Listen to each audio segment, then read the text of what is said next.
If you study etymology of European languages, that means study the roots of the words. You will learn about what is known as the Indo-European language stock. You will find that Sanskrit, Hindi, Bengali, the languages of India, are very much related to Gaelic, which was the language of Europe and is now still the language of the western fringe edges in Europe, the Gaeltacht parts of Ireland and Scotland where Gaelic is still spoken. You'll find so many words there that are similar, exactly, directly related to Sanskrit and the languages of India. That's a fact. I'm not speaking some spiritual babble here. I'm talking, linguistic, etymological dictionaries you can look up on the web. Look up online etymology. Study it. Study key words, and you'll see directly that the words in English, Gaelic, German, French, Latin, Italian, Spanish are tied to Sanskrit, Bengali, Hindi, and all to each other, because they all come from what linguists or etymologists call PIE, Proto-Indo-European, a language that is theoretical but is real. There is an obvious original source, oneness, linkage between the speakings of all the people on the entire Euro, Middle Asian, Southeast Asian continent. Don't think, my dear white friends, that Arabic is very far away. It's not. Neither is India. They may have different looking alphabets, but the words are the same ultimately. And I've been to these places. The people are the same. They may look different. They may have different cultures, but what's in their hearts and minds and what their needs are, their struggles are identical, just variegated, because over time we were separated by mountains, rivers, streams, continents, and our cultures developed in different patterns and ways, and we became differentiated peoples with different cultures and languages, but you can still trace the roots.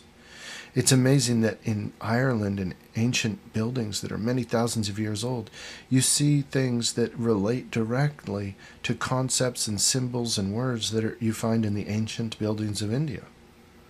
I know these things directly. I study them all the time.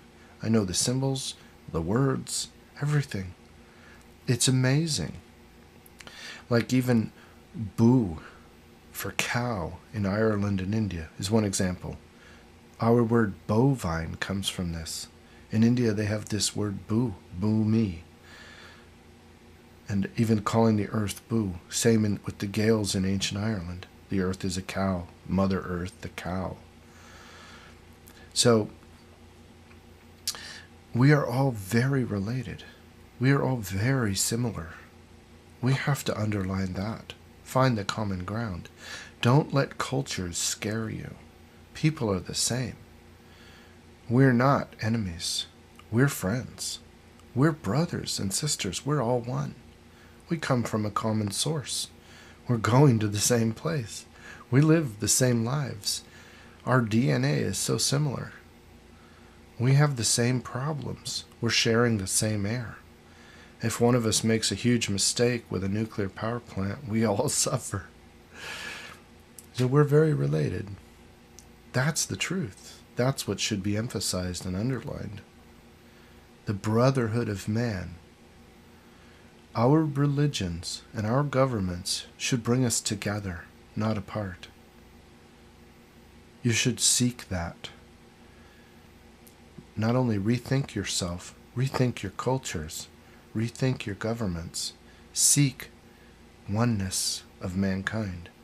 Seek brotherhood, sharing, equality, mutual caring and respect.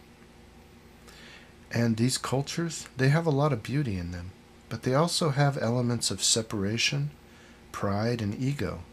They all do, including the ones I love. The ancient culture, say, of the Celts of Europe, which I have great affection for, I'm half Irish in this life, and I love it. I mean, I love studying them. But there's a lot of pride. There's a lot of love of war, things that were necessary, perhaps then, but times have changed.